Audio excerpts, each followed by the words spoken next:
Tele अभिनेत्री शेफाली जरीवालाଙ୍କ मृत्यु उभय प्रशंसक और सेलिब्रिटी को एक बड़ झटका देछि।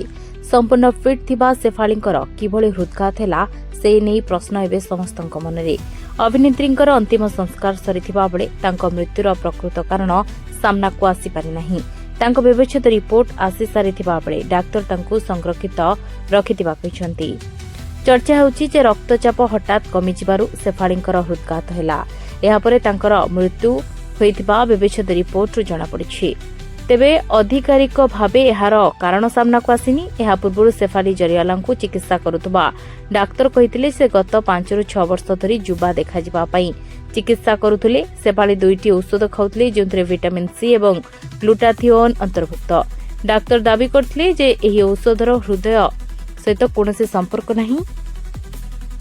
ଏହି ଔଷଧ ଗୁଡ଼ିକର ଚର୍ମର ରଙ୍ଗ ଉଜ୍ଜଳ କରିବା ପାଇଁ ନିଆଯାଏ ଏବଂ ଏହାର ପ୍ରଭାବ କେବଳ ଚର୍ମ ଉପରେ ପଡ଼ିଥାଏ। शेफाली बहुत फिट थिले एवं मते केबे भी कोनोसी रोग थिबा विषय रे कहि नथिले बोली डाक्टर କହିଛନ୍ତି।